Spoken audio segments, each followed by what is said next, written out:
Vamos lá, bom dia. Aula de Processo Penal 2, turma do 5º semestre matutino, Faculdade FACIP Cuiabá, professor Lucilo Macedo. Dando sequência à nossa aula sobre provas, nós concluímos na última aula a prova testemunhal, né? Nós concluímos na última aula, então, a prova testemunhal. Porém, para fechar o assunto provas e já entrar, né? Nós vamos pular um pouquinho, nós vamos ingressar, já vamos começar em prisões, né? Assim concluir provas. Nós vamos então agora a um tópico em que ele traz lá do reconhecimento de pessoas e coisas. Logo após do reconhecimento de pessoas e coisas, veremos, né, a cariação, a prova documental e entraremos aí na questão da busca e apreensão, tá bom? E aí fechamos o estudo das provas, tá? Então vamos lá. Então terminamos provas testemunhal, vamos então começar a um outro mecanismo probatório dentro do Código de Processo Penal, e isso também é meio de prova, onde eu tenho reconhecimento de pessoas e coisas. Então vamos lá. O que é o reconhecimento de pessoas e coisas? É justamente o próprio nome, a nomenclatura já se diz. É você reconhecer aquela pessoa como autora, ou seja, como sendo ela que praticou aquele delito.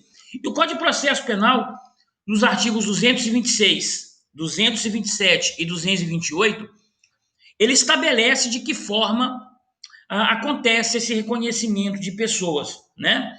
Então, é uma regra obrigatória o reconhecimento, ou seja, todo o crime tem a obrigatoriedade do reconhecimento de pessoas ou coisas? Não.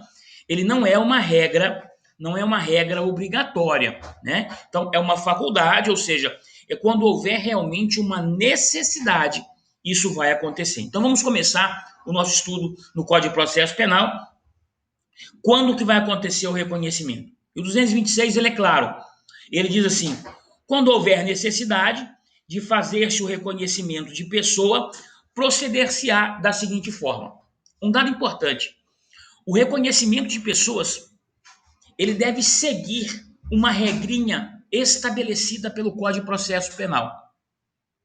Eu não posso alterar a forma de reconhecimento do Código de Processo Penal, sob pena de nulidade. Então, o Código de Processo Penal determina como vai acontecer esse reconhecimento, como as pessoas serão dispostas, como as pessoas serão colocadas, de que forma vai acontecer o reconhecimento, né? Então, ele vai primeiro descrever isso na regrinha do artigo 226, e ele vai trazendo as etapas para acontecer o reconhecimento.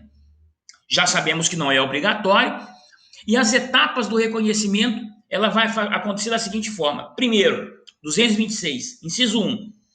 A pessoa que tiver que fazer o reconhecimento será convidada a descrever a pessoa que deve ser reconhecida. Primeiro, é obrigado a lhe reconhecer? Ela será convidada, né, a reconhecer. Então, pode ser uma testemunha, pode ser a própria vítima para fazer o reconhecimento, tanto na fase do inquérito policial quanto em juízo, não tem distinção. Eu posso fazer esse reconhecimento lá no inquérito, como posso fazer esse reconhecimento também em juízo, né? É importante deixar bem claro para vocês, quando eu falo esse reconhecimento em juízo, eu estou dizendo lá na audiência, né? Lá na audiência de instrução e julgamento, naquela audiência una, né? Então, naquela audiência una, ela traz justamente isso, essa possibilidade, então, desse reconhecimento, né? É importante observar que o artigo 400 do Código de Processo Penal, só para deixar vocês bem ligados, o artigo 400 do Código de Processo Penal, e eu pediria aos colegas que pudessem me acompanhar nessa leitura, ele traz ali, naquela audiência de instrução e julgamento, a possibilidade que você possa realizar o reconhecimento de pessoas e coisas. Então, olha comigo, por gentileza. Artigo 400. Na audiência de instrução e julgamento, a ser realizada no prazo máximo de 60 dias, proceder-se-á a tomada de declarações do ofendido, a inquirição das testemunhas arroladas pela acusação e defesa, nesta ordem, bem como os esclarecimentos dos peritos, acariações e agora reconhecimento de pessoas e coisas, interrogando-se em seguida o acusado. Então vejam que o artigo 400 ele traz um momento em juízo do reconhecimento das pessoas ou mesmo o reconhecimento de uma coisa. Quando eu falo reconhecimento de uma coisa, o reconhecimento de algum instrumento, de algum documento, né, objeto mesmo relacionado ao delito, relacionado ao crime. Tá? Então, a primeira regrinha é que ela seja então convidada. Regra de número 2, que é o 226, inciso 2. A pessoa cujo reconhecimento se pretender será colocada. Então, vamos lá. Eu quero então reconhecer alguém. De que forma eu vou fazer isso? Então, ele vai demonstrar. Então, a pessoa cujo reconhecimento se pretende será colocada, se possível, ao lado de outras. Atenção, professor, é uma regra que tenha outras pessoas, né? Se possível. Eu me recordo que quando trabalhava no judiciário, quantas e quantas vezes, né? Eu ajudava nas audiências, comecei como estagiário, e quantas vezes eu ia para uma sala para servir também para que aquela testemunha ou aquele acusado pudesse fazer o reconhecimento. Quantas vezes eu fui, né? Ficava lá em fila, né? Com outros, inclusive com o próprio acusado, para que o reconhecimento pudesse acontecer, né? Então, ele é colocado, se possível, ao lado de outras que com ela tiverem qualquer semelhança, né? Convidando-se quem tiver de fazer o reconhecimento e apontar. Então, aquela pessoa que for fazer o reconhecimento vai apontar. Olha, é o segundo da direita para a esquerda, é o último da direita para a esquerda, é o primeiro da direita para a esquerda. O Código de Processo Penal não fala em número de pessoas, e a ordem, se é da esquerda para a direita, da direita para a esquerda, ele não menciona esta ordem, né? Só menciona que, se possível, que se possa colocar outras pessoas. Então, ele sozinho é possível o reconhecimento? É possível, né? É possível sim, tá? Inciso 3, a terceira regrinha, se houver razão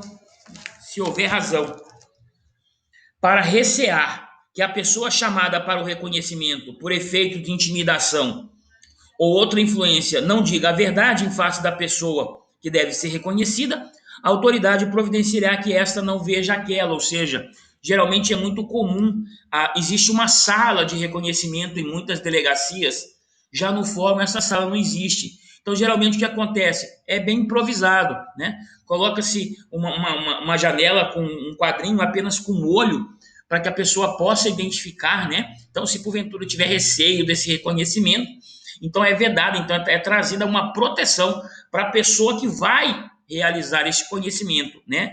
Para que realmente ela não possa ser intimidada ao fazer esse reconhecimento, ou seja, a pessoa que será reconhecida, né? Visualizar quem a está reconhecendo, tá ok? E a última regrinha do inciso 4 do 226, ela diz lá: do ato de reconhecimento será lavrado um auto pormenorizado subscrito pela autoridade, seja ela policial, seja ela autoridade judicial, ou seja ela o delegado de polícia, seja ela o magistrado,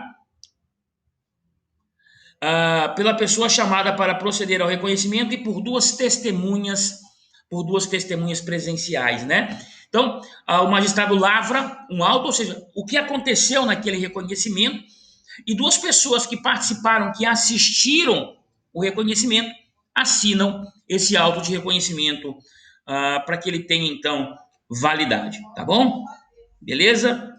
Bom, é interessante observar que... Doutor, Oi, isso que o senhor falou aí agora está em qual artigo? está no artigo 226, Enoel, do Código de Processo Penal. 226 do Código de Processo Penal.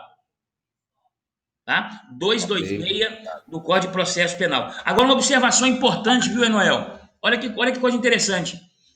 O parágrafo único do artigo 226, ele estabelece o seguinte: essa situação de você de você deixar uma pessoa em sala secreta para fazer o reconhecimento, quando envolver uma instrução criminal, né, ou em plenário de julgamento, ele deixa bem claro isso, que ele não poderia ocorrer, deixar a pessoa, então, numa sala secreta.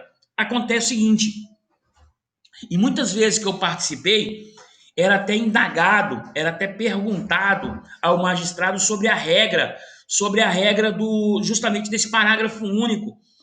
E o magistrado entendia que, na verdade, essa aplicabilidade, embora seja instrução criminal, ela não poderia ser reconhecida, ou seja, que isso poderia ensejar uma intimidação.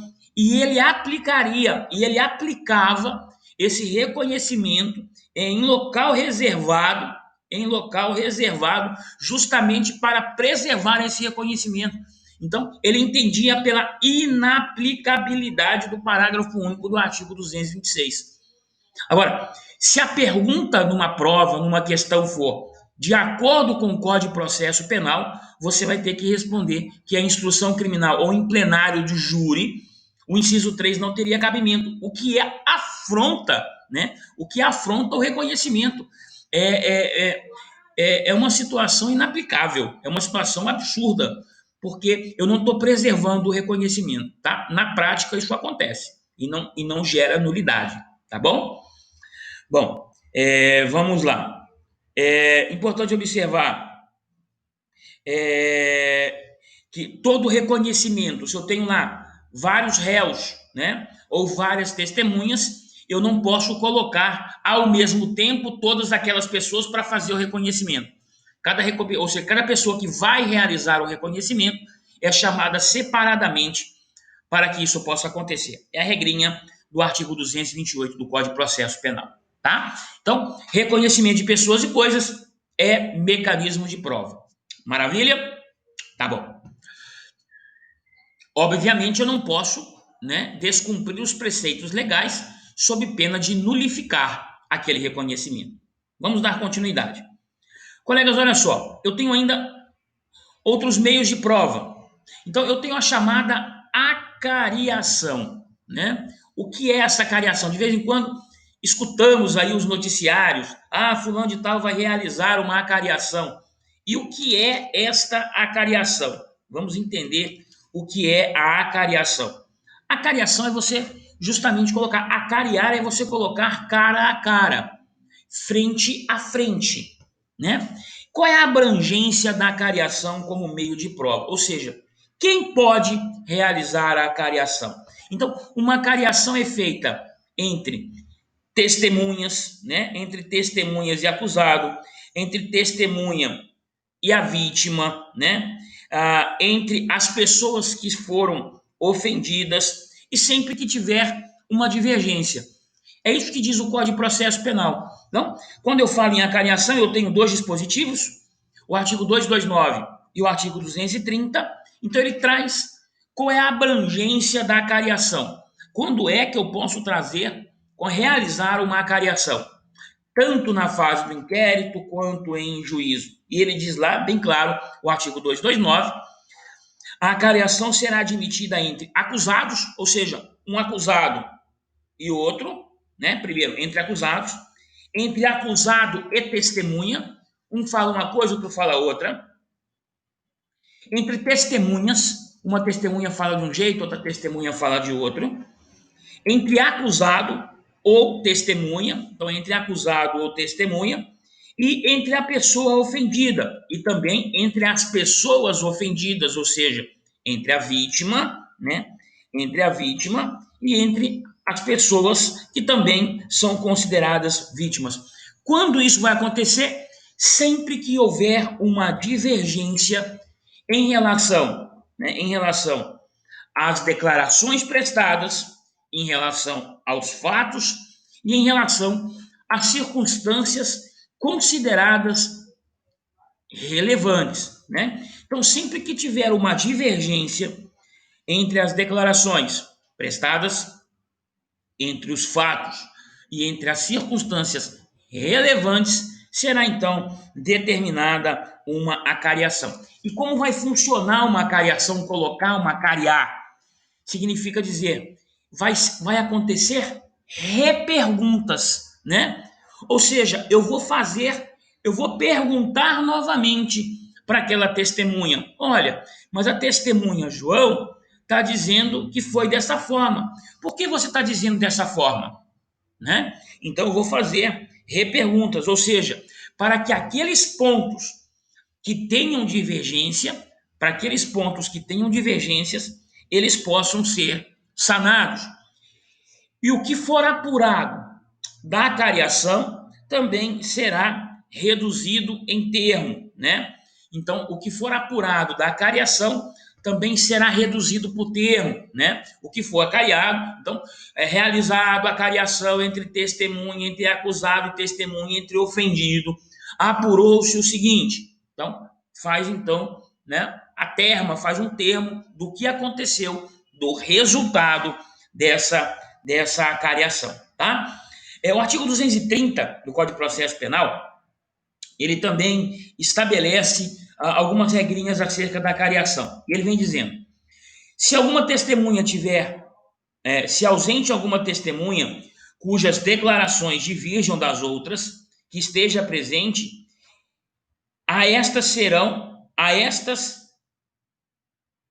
se darão a conhecer os pontos de divergência, consignando-se no auto o que explicar ou observar.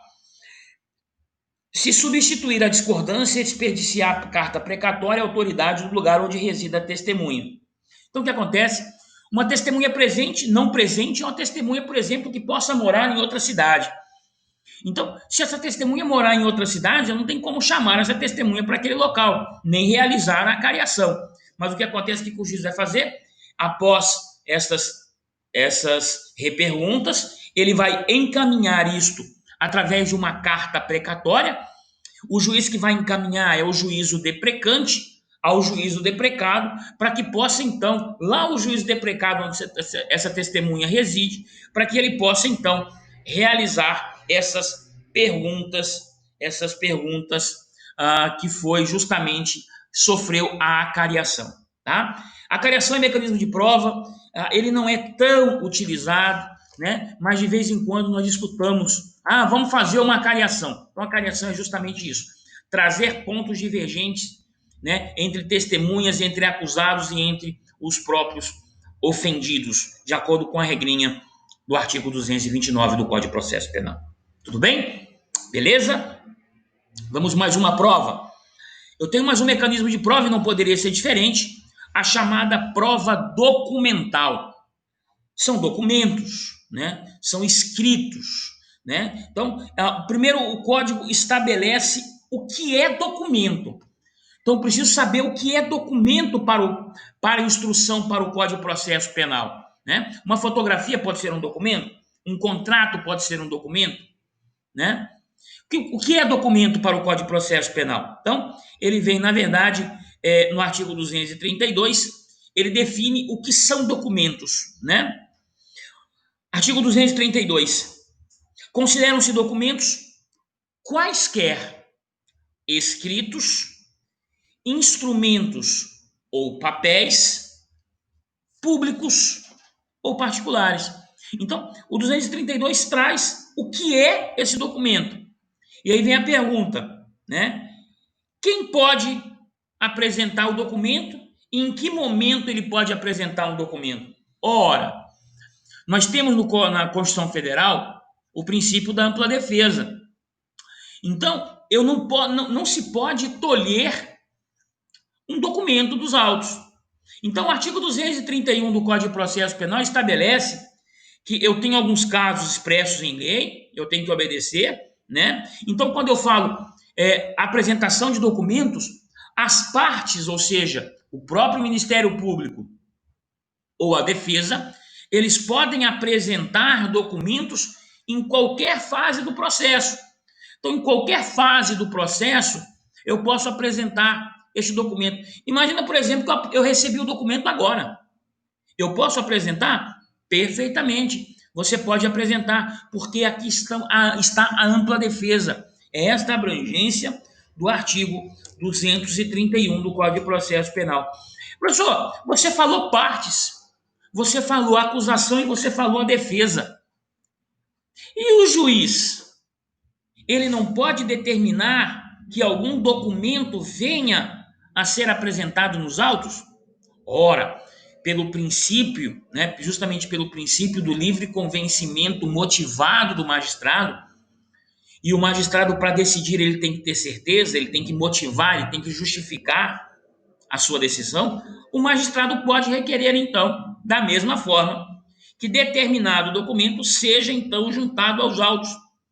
Por quê? Porque ele precisa ter certeza para decidir.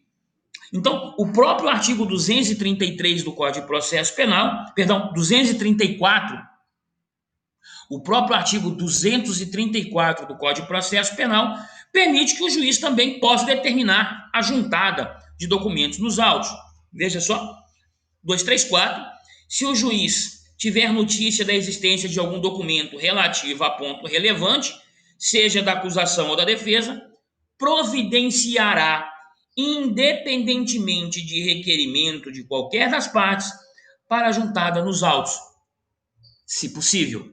Ou seja, se aquele documento existir, se a parte tiver aquele documento, né? Se aquele documento for possível a sua juntada. Ora, nada mais óbvio. Se ele, magistrado, decide e ele tem que fundamentar a sua decisão, obviamente ele não pode ter dúvida.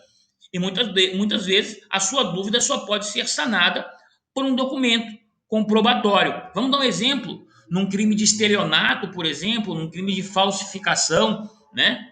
Enfim, nesse tipo de crime, para comprovar, eu preciso muitas vezes de documento, né? E esse documento, então, ele pode ser trazido então aos autos para configurar, então, para trazer essa prova como fundamento para motivar ou uma sentença condenatória ou até mesmo uma sentença absolutória, tá?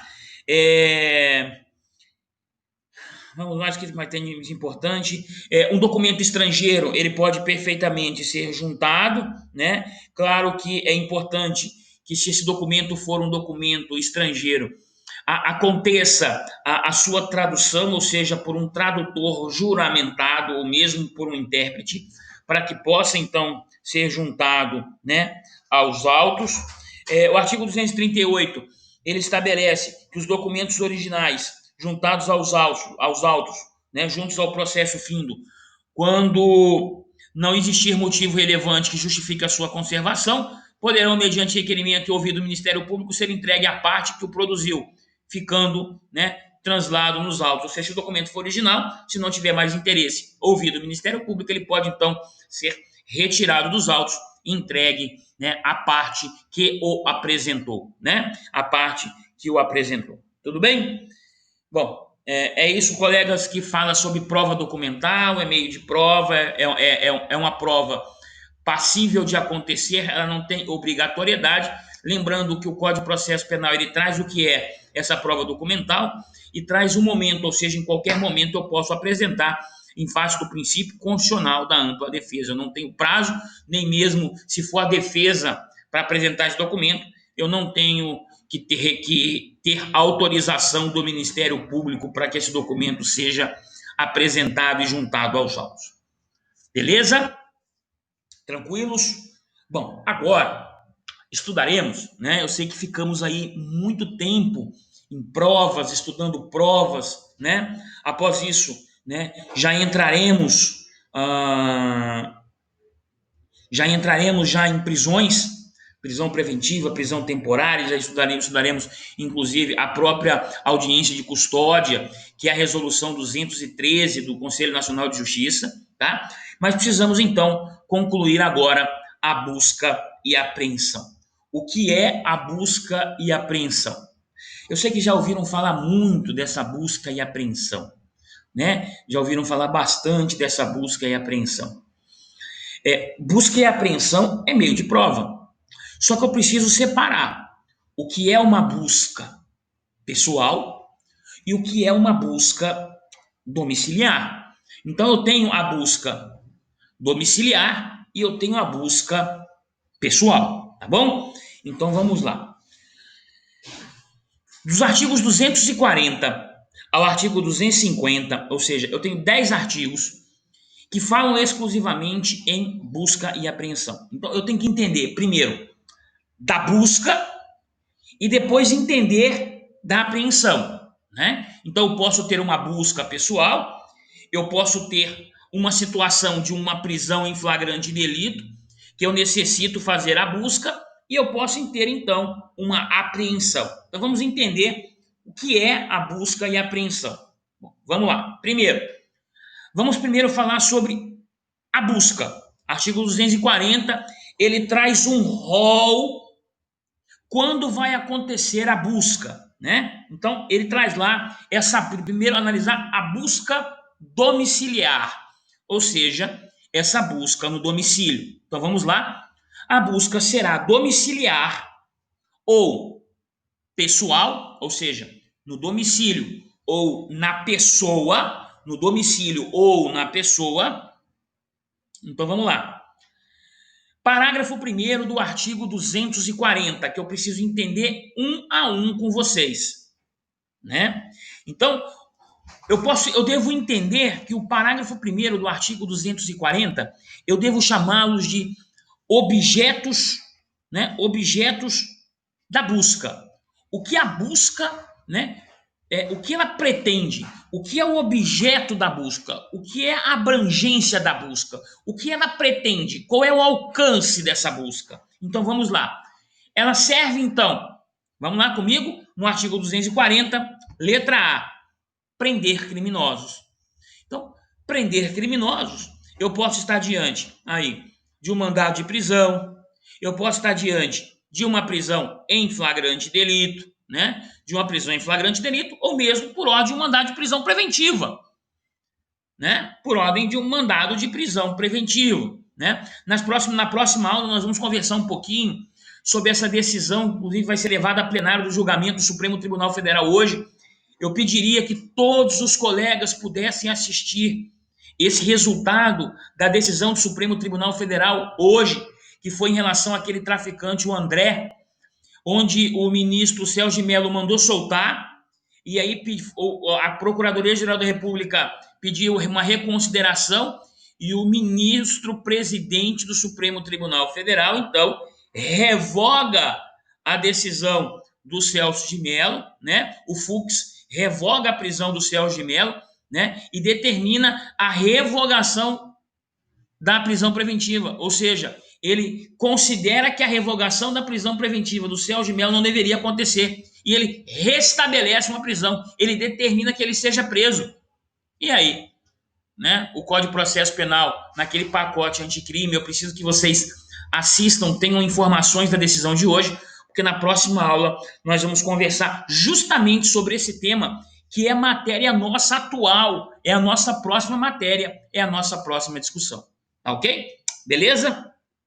Então tá bom. Então, primeiro, essa busca domiciliar ou pessoal, primeiro para apreender criminosos, 240B, apreender coisas achadas ou obtidas por meios criminosos, né?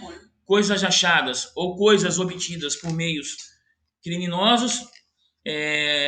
Só um pouquinho, Valério, espera aí só um pouquinho.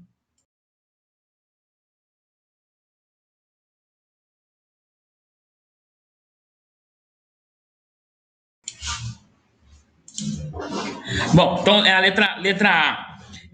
Prender criminosos, desculpa pela paralisação aí. Primeiro, prender criminosos. 2, apreender coisas achadas ou obtidas por meios criminosos. C, apreender instrumentos ou falsificação ou de contrafação e objetos falsificados e contrafeitos, ou seja, quando envolver a falsificação, a falsidade, quando envolver os crimes de alguma forma que envolvam a falsificação, né? Seja de cédulas, seja de equipamentos, de objetos, né? Letra D, apreender armas e munições, instrumentos utilizados na prática do crime ou destinados a fim delituoso. Eu também utilizo essa busca domiciliar ou pessoal para apreender, então, armas, né? Ou mesmo munições. E descobrir objetos necessários à prova de infração ou mesmo à defesa do réu. F. Apreender cartas abertas ou não destinadas ao acusado ou em seu poder, quando haja suspeita de que o conhecimento do seu conteúdo possa ser útil à elucidação do fato. G. Apreender pessoas vítimas de crimes. A pessoa, por exemplo, ficando ali em cárcere, né? Está sendo retirada a sua liberdade, ela está ali. Então, pode acontecer para que essas pessoas, então, possam ser colocadas em liberdade. E letra H, colher qualquer elemento de convicção. Aí ele deixa amplo. Ele deixa totalmente amplo. Ou seja, colher toda e qualquer prova que de alguma forma consistir em convicção para uma condenação como elemento de prova que eu necessite, então, colher numa busca pessoal ou mesmo no domicílio daquela pessoa. Veja só, eu tenho que observar que o artigo 241 do Código de Processo Penal, ele traz um pequeno equívoco. Isso não foi recepcionado pela nossa legislação. Ele traz assim no artigo 241: quando a própria autoridade policial ou judiciária não realizar pessoalmente a busca domiciliar, deverá ser precedida de expedição de mandado. Alto lá. Alto lá. Só quem realiza a busca pessoal e a busca domiciliar é a autoridade policial. A autoridade judiciária, ou seja, o juiz, ele não realiza essa busca. Então, essa parte do artigo 241 do Código de Processo Penal não foi recepcionada pelo ordenamento. O magistrado não realiza busca e apreensão, nem mesmo busca pessoal, muito menos apreensão. Essa parte não foi recepcionada pelo ordenamento, até mesmo pelo sistema do nosso Código de Processo Penal, quando eu falo do sistema do inquérito policial. Então, essa expressão, quando fala autoridade judiciária, ela não realiza essa busca. Ela não pode realizar essa busca.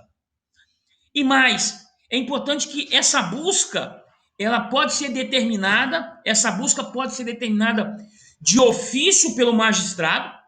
Ele pode determinar essa busca de ofício, ou ele pode determinar essa busca através de um requerimento de qualquer das partes.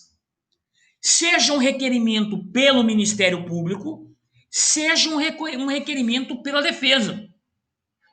Então, o magistrado pode tranquilamente realizar esta busca de ofício, sem qualquer provocação por nenhuma das partes, ou mesmo por um requerimento do Ministério Público, ou mesmo por um requerimento da defesa.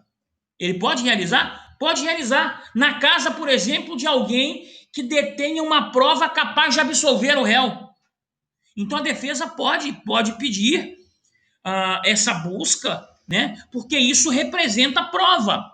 Isso pode favorecer tanto a defesa como a acusação. E, na verdade, uma prova apresentada nos autos, nós já vimos, ela interessa a todos os envolvidos, né? E também, obviamente, ao intérprete final, que é o magistrado. Agora, colegas, é importante observar, quando acontece uma busca, quando acontece então essa busca pessoal, domiciliar, quando acontece essa busca, eu tenho a expedição de um mandado. Então, quando acontece essa busca, eu tenho a indicação, eu tenho a expedição de um mandado, chamado de mandado de busca e apreensão. Para que vocês possam me acompanhar, o mandado de busca e apreensão, o que deve conter no mandado de busca e apreensão, está no artigo 243, né? Agora, eu quero que vocês entendam que quando for um mandado de busca pessoal, né? Em algumas hipóteses, ele não vai ter necessidade da expedição desse mandado, tá? O mandado de busca pessoal, em algumas hipóteses, ele não tem necessidade deste mandado. Já veremos daqui um pouquinho, tenham calma.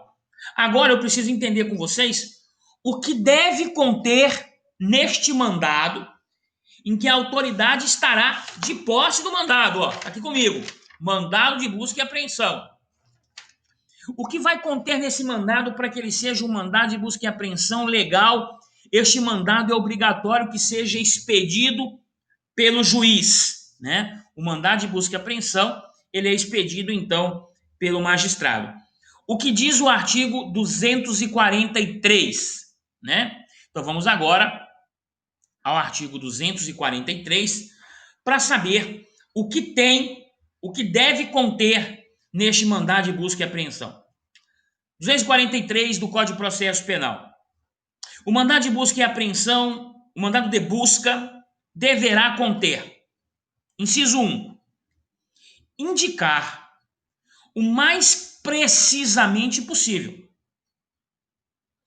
a casa em que será realizada a diligência, o nome do respectivo proprietário ou morador, ou no caso de busca pessoal, o nome da pessoa que terá que sofrê-la ou os sinais que a identifiquem. Então, colegas, a busca e a apreensão ela não é, vai ser em qualquer pessoa que for encontrada. Não. O mandado ele tem que determinar o nome daquela pessoa, se não tiver o nome, pelo menos os sinais que identificam aquela pessoa. Quando eu falar de busca pessoal. Então, o mandado não é vago. Qualquer pessoa que seja encontrada naquele domicílio, que seja realizado, então, a busca pessoal. Não, tô lá. Deve conter obrigatoriamente no mandado, sob pena de nulidade daquele ato. Inciso 2. Também no mandado deve acontecer uma justificativa. Diz o inciso 2, mencionar o motivo e os fins daquela diligência. Qual é o motivo dessa diligência? Qual é a finalidade dessa busca? Para que é? É para trazer elementos de prova? É para apreender armas? É para quê? Para trazer documentos? Para trazer convicção? Eu tenho que demonstrar. Então, o mandado tem que me demonstrar justamente este motivo e por sua própria finalidade.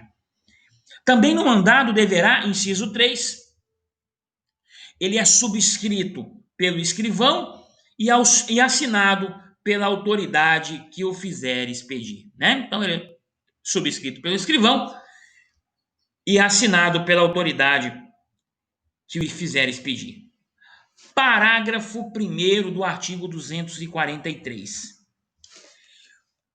Pessoal, pode conter uma ordem de prisão?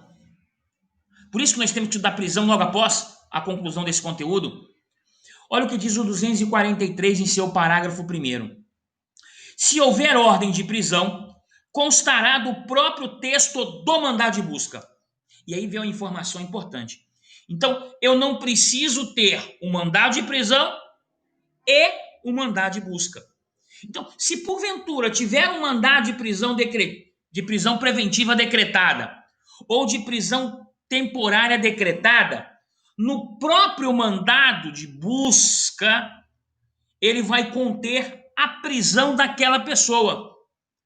A prisão daquela pessoa. Então, vai constar a prisão daquela pessoa. Então, não poderei, obviamente, prender uma pessoa que ali não esteja naquele mandado de busca e apreensão. Então, eu vou prender, ele tem finalidade específica. Então, se tiver prisão, ele deve constar também deste mandado, tá? Vamos mais. O parágrafo 2º do artigo 243, o artigo 243 é o mais importante quando eu falo em busca e apreensão. Ele diz claramente, 243, parágrafo 2º, não será permitida a apreensão de documento em poder do defensor do acusado, salvo quando constituir elemento do corpo de delito. Então vamos lá.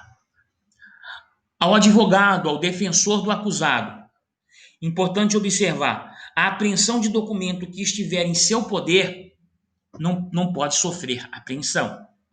Porém, se ele fizer parte do elemento do corpo do delito, ou seja, é a prova a qual eu estou buscando, justamente aquela falsificação que está, mas ela está com o advogado, neste caso, o mandado de busca pode acontecer.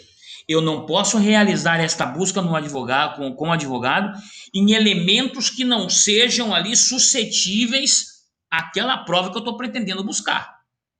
Isso eu não posso fazer na figura do advogado. Nós temos uma vedação legal pelo Código de Processo Penal e pelo próprio Estatuto da OAB, pelo próprio regulamento da OAB. Mas uma coisa que eu preciso definir com vocês. Professor, a boleia de caminhão, ela é domicílio? Temos inúmeras decisões, inclusive dizendo que o interior da boleia, onde, por exemplo, o caminhoneiro dorme, por exemplo, ali na parte de trás, onde tem uma cama onde ele dorme, e ele viaja dormindo ali, aquela parte ali seria domicílio dele. E eu precisaria, então, de um mandado de busca. Agora, na parte onde ele dirige o caminhão, ali não haveria necessidade dessa busca e apreensão, poderia acontecer sem a busca.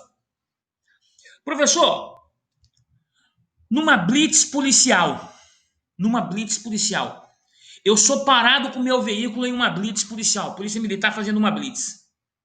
Ela me aborda, manda eu parar, pede que eu apresente os documentos, eu apresento o documento do veículo, meu próprio documento pessoal, minha habilitação, enfim. E ele pede então que eu desça do veículo, porque ele vai realizar uma busca neste veículo. Eu pergunto a vocês, é necessário um mandado de busca para que ele possa realizar? Não é. Não é necessário. Outra coisa, por que não é necessário, professor? Porque o automóvel não é a extensão do meu domicílio. Então quer dizer, professor, que o policial pode realizar a busca no seu veículo? Pode realizar. Ele não precisa de um mandado de busca e apreensão. Colegas, vocês vão escutar muita informação errada. Tem pessoas que param na barreira e falam: você não pode realizar uma busca no meu veículo. Você não tem um mandado de busca e apreensão. Eu tenho. Eu tenho sim. Eu não necessito de um mandado de busca e apreensão. O seu veículo não é extensão do seu domicílio. E eu peço aos colegas que, ao finalizarem essa aula, que possam fazer uma busca nas jurisprudências, enfim, do STJ, do STF, para que essa matéria possa ficar bem legal. É justamente aí que nós vamos construir nossa atividade. Por isso eu precisava dessa aula de hoje, né? Então, não necessita, não precisa, então, de forma nenhuma, dessa busca e apreensão envolvendo automóveis. É porque quando eu falo na polícia militar, eu falo, então, justamente nessa possibilidade de prevenção ao crime.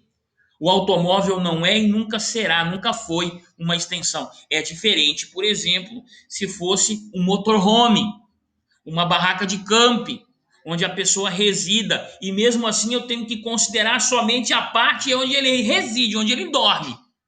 A parte onde ele dirige ali o seu veículo, isso não é domicílio. Ali no caso, é um objeto, né? No caso ali, é um objeto, é um automóvel, né? É um automóvel, no caso do caminhão, um automóvel de trabalho, no caso do motorhome, um objeto de lazer.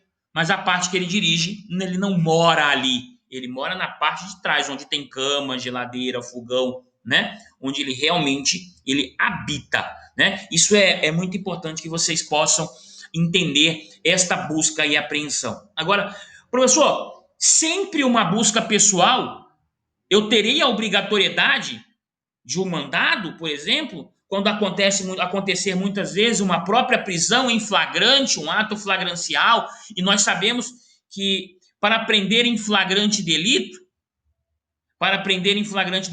eu posso prender em qualquer hora do dia. Se for em flagrante, um crime estiver acontecendo, eu posso entrar numa residência. Se for em flagrante, eu posso entrar numa residência, independentemente do horário, para realizar uma prisão em flagrante, tá? Vamos agora ao artigo 244, podem me interromper a qualquer momento sem cerimônia. É uma parte muito importante do Código de Processo Penal. E ainda mais a próxima aula que iremos justamente estudar esta situação que está acontecendo atualmente no Supremo Tribunal Federal, né? Muitos estão questionando muito a decisão do ministro Celso de Mello, trazendo que houve um equívoco e, na verdade, ele interpretou o teor do Código de Processo Penal em relação à análise dos 90 dias de uma prisão preventiva. Por isso, na próxima aula, eu preciso começar esse assunto com vocês. Artigo 244 do CPP. A busca pessoal independerá de mandado, ou seja, eu não tenho necessidade do mandado. No caso de prisão em flagrante, prisão preventiva, prisão temporária, ou quando houver fundada suspeita de que a pessoa esteja na posse de arma proibida ou de objetos ou papéis que constituam corpo de delito, ou quando a medida for determinada no curso de uma busca domiciliar. Está acontecendo uma busca domiciliar e eu preciso realizar a busca pessoal. Pode acontecer? Pode, porque eu estou percebendo que a vítima escondeu papéis, escondeu arma com ela. Pode realizar? Pode realizar. Colegas, se tiverem com um marcador de texto ou com alguma caneta que possa marcar no seu Código de Processo Penal ou uma anotação importante, é o artigo 244 que mais se pede em prova de concurso. É o artigo que mais se pede em prova de concurso ou mesmo no exame da OAB. Por quê? Porque ele traz, na verdade, situações em que eu não necessito deste mandado, desta busca pessoal. Então, esse artigo deve ser analisado, deve ser marcado, deve ser anotado com muita importância. Analisar primeiro esse artigo, para saber se aquele ato foi legal ou não. E muitas vezes descobrem, conseguiram revogar, conseguiram anular aquele ato processual, como? Que absurdo! Conseguiu anular porque ele não obedeceu a regra estabelecida pelo Código de Processo Penal. E se eu não tenho uma regra obedecida pelo Código de Processo Penal, eu anulo. Nossa, como aquele advogado conseguiu? Porque ele conhece a regra do Código de Processo Penal e quem aplicou não conhecia. Vamos mais, tá? Então, muito importante o artigo 244, entender justamente isso, que no curso de um mandado de busca domiciliar pode acontecer a busca pessoal. Obviamente, se ficar comprovado que você tem aí, houver suspeita que ele esteja na posse de arma de fogo, objetos, ou mesmo qualquer documento, ou seja, que seja objeto daquela busca domiciliar, tá bom? Bom, professor, qual é o horário que uma busca pode acontecer? Ela pode acontecer em qualquer horário, à noite, de madrugada, de manhã, à tarde, em qualquer lugar. Que horário que uma busca pode acontecer?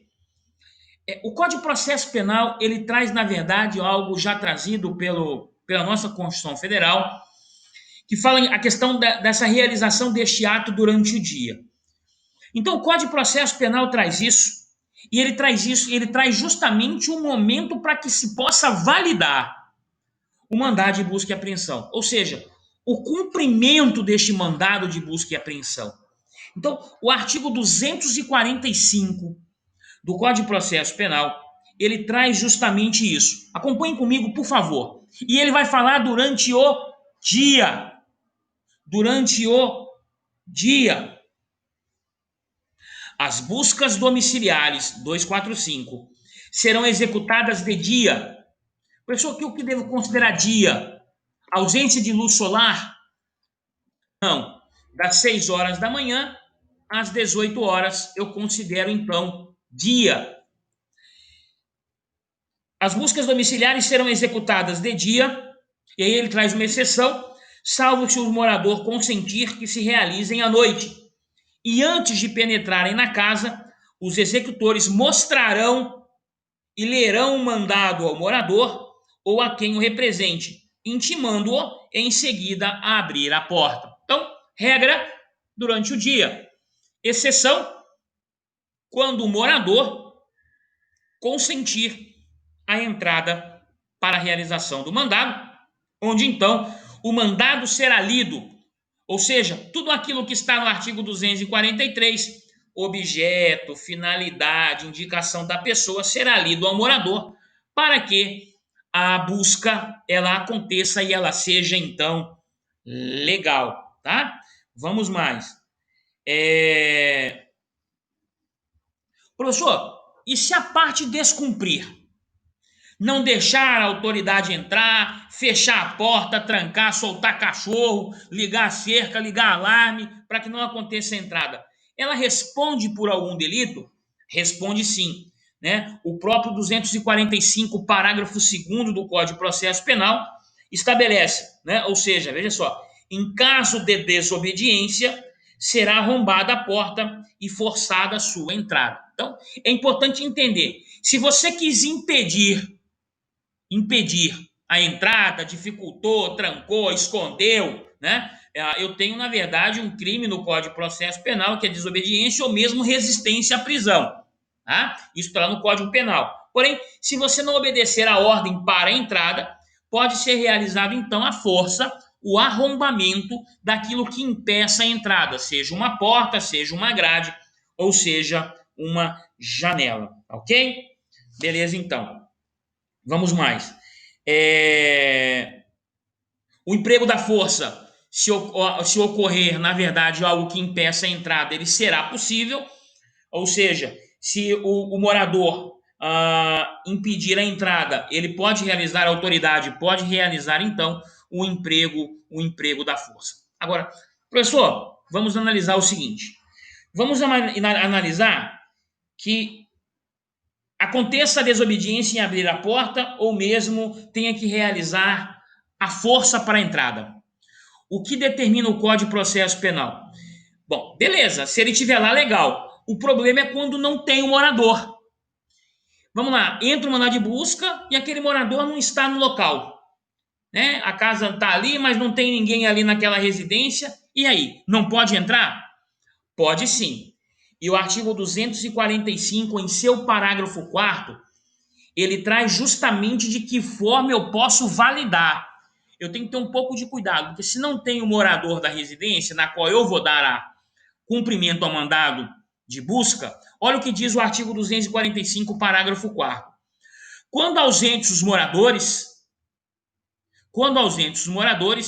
deve-se, neste caso, ser intimado a assistir à diligência qualquer vizinho, se houver e estiver presente. Então, se tiver vizinho, eu chamo o vizinho para que ele acompanhe aquela entrada para que não se tenha nulidade dessa busca e apreensão. Obviamente, se tiver presente, né? Bom, Mas e se o vizinho se recusar? O que a autoridade faz? vamos lá. O vizinho pode se recusar a acompanhar a autoridade ou ele estará obrigado a acompanhar. Veja bem, obrigado a acompanhar ele não é. Mas importante não é o que se ele descumpre ali, na verdade, é uma ordem.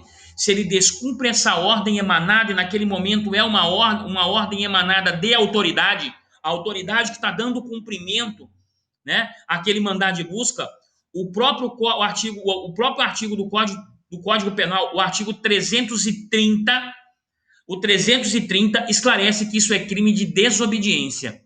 Né? Claro que ele pode ter um motivo justificado para isso, medo, receio, aí não estaria configurado o delito. Agora, naquele momento, ele descumpre uma ordem de uma autoridade, e descumprir essa ordem, essa autoridade, é crime de acordo com o artigo 330 do Código Penal. Beleza? Tá. Vamos lá. 245, seu parágrafo 5º. Se é determinada a pessoa ou coisa que se vai procurar, o morador será intimado a mostrá-la. Ô, morador, nós estamos querendo aqui buscar, né? Nós estamos querendo buscar um determinado livro, um determinado documento, uma determinada arma de fogo que está nessa residência. Onde ela está? Né? Geralmente, o morador, ele não fala, né? Então, ele não fala onde está. Então, se ele não falar, ele estará obrigado a falar? Claro, não sei, desconheço, enfim. Mas ele é intimado a mostrar onde está, tá?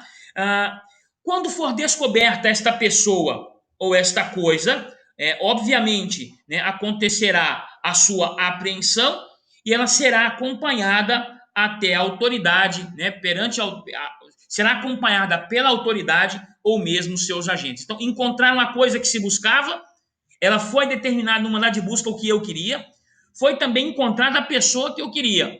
Eu vou então encaminhar, vou acompanhar, eu que realizei essa diligência, eu que realizei esse mandado, irei então acompanhá-la imediatamente até a apresentação à autoridade policial. Acabou, o fim terminou, né? Consegui concluir aquilo que estava no mandado, não posso fugir daquilo que está no mandado, terminei, concluí. Finalizei a diligência, né? Então, após a finalização da diligência, será lavrado também um auto circunstanciado. E esse auto circunstanciado é tudo o que aconteceu naquela busca e apreensão. Então, tudo que aconteceu ali, né, será então atermado, será lavrado. Importante observar, esse auto circunstanciado, ele será assinado juntamente com duas testemunhas presenciais. Ou seja, duas testemunhas que assistiram aquele ato, né? Duas testemunhas que assistiram aquele ato. Então, professor, não tem testemunha.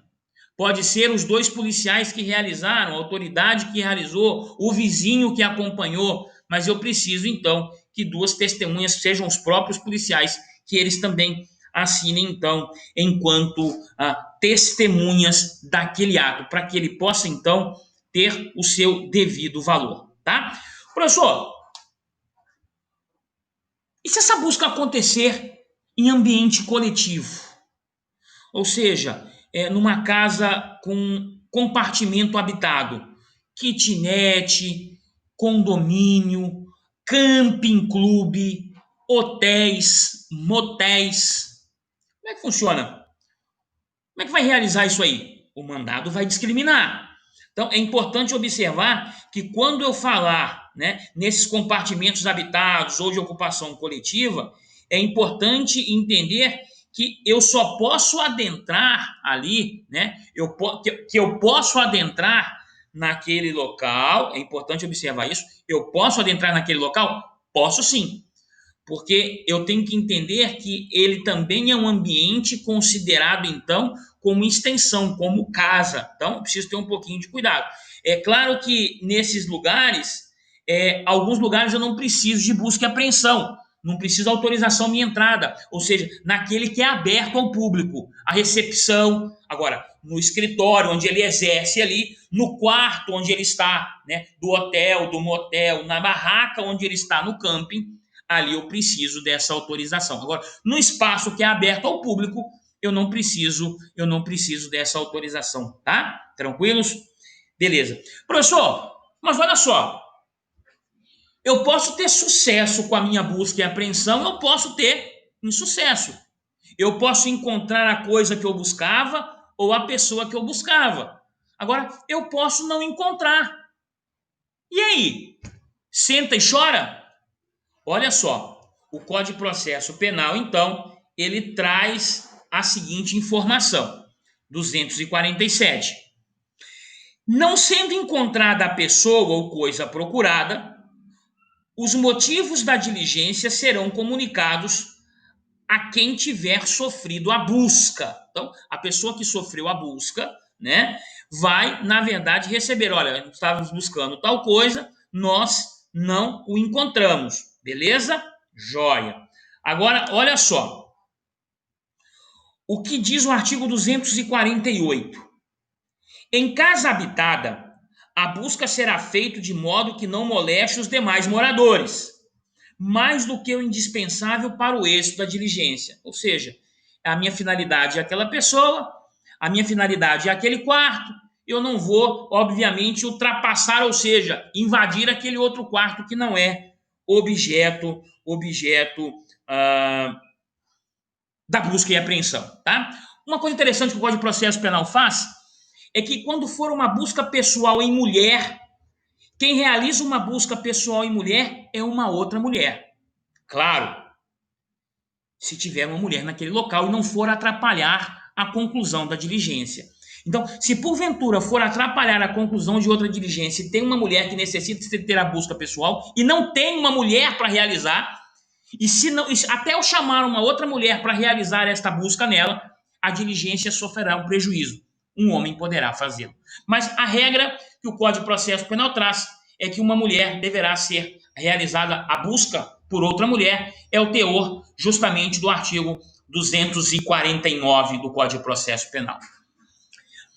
Para finalizar essa busca e apreensão, é importante entender uma situação pequenininha, mas muitas vezes pode acontecer. Professor, uma busca e apreensão, ela pode acontecer em outra jurisdição? Por exemplo, é aqui na comarca de Cuiabá que eu determinei a busca e a apreensão, porém, por algum motivo, eu vou precisar que essa busca e apreensão aconteça lá em Jaciara. Poderia a autoridade policial aqui de Cuiabá dar cumprimento a esta busca e apreensão na cidade de Jaciara? De que forma isso poderia acontecer? Vamos primeiro imaginar o seguinte: eu, autoridade, determino a busca e apreensão ali. É Cuiabá? Eu vou determinar aqui em Cuiabá. Então, analise o que diz o artigo 250 para concluirmos a busca e apreensão. Ele diz assim: a autoridade ou seus agentes poderão penetrar no território de outra jurisdição, ainda que de outro estado, quando, para o fim de apreensão, forem no segmento de pessoa ou coisa, devendo apresentar-lhe a competente autoridade local antes da diligência ou após. Não é o domicílio, é a pessoa ou coisa. Então eu cheguei até o local, mas a pessoa saiu daquele local.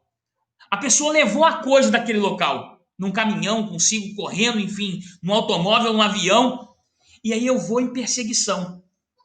Então essa perseguição já está em outro estado ou em outra cidade. Eu tenho que me apresentar antes de dar cumprimento àquela diligência à autoridade local.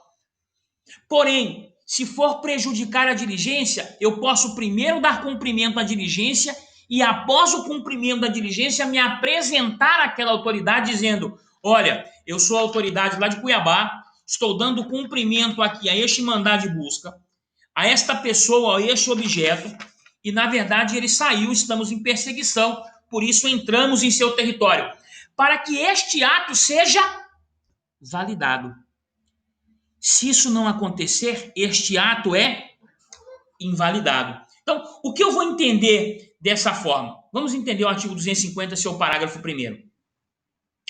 Entender-se-á que a autoridade ou seus agentes vão em seguimento de pessoa ou coisa quando? Ou seja, quando que ele pode entrar em outra jurisdição ou mesmo em outro estado e efetuar aquela busca pessoal ou domiciliar, dar cumprimento. Parágrafo 1º, 250, parágrafo 1º, letra A. Tendo conhecimento direto de sua remoção ou transporte, a seguirem sem interrupção, embora depois a percam de vista. B. Ainda que não tenham avistado, mas sabendo de informações fidedignas ou circunstâncias indiciárias que está sendo removida ou transportada em determinada direção, forem ao seu encalço. E finaliza o parágrafo 2º. Se as autoridades locais tiverem fundadas razões para duvidar da legitimidade das pessoas que nas referidas diligências entrarem pelos seus distritos ou da legalidade dos mandados que apresentarem, poderão exigir as provas dessa legitimidade, mas de modo que não se frustre a diligência, ou seja, estou ingressando em território, em outra jurisdição, para dar cumprimento a esse mandado de busca ou esse mandado de busca pessoal ou de objeto. E aquela autoridade da jurisdição em que eu estou adentrando, ela recai dúvidas sobre a legalidade daquele mandado. Ela pode requisitar, ela pode requerer a sua apresentação da sua legalidade. Porém, isso não pode frustrar a realização deste mandado de busca e apreensão. Isso ela não pode fazer. Tá ok? Tranquilos? Mas ela pode duvidar? Ela pode duvidar. Ela pode duvidar, mas isso não pode frustrar, mas ela pode requisitar que provas sejam apresentadas para a comprovação da legalidade daquele mandado de busca pessoal ou domiciliar realizada de outro município, ou seja, por outra autoridade que não seja aquela em que está sendo cumprida.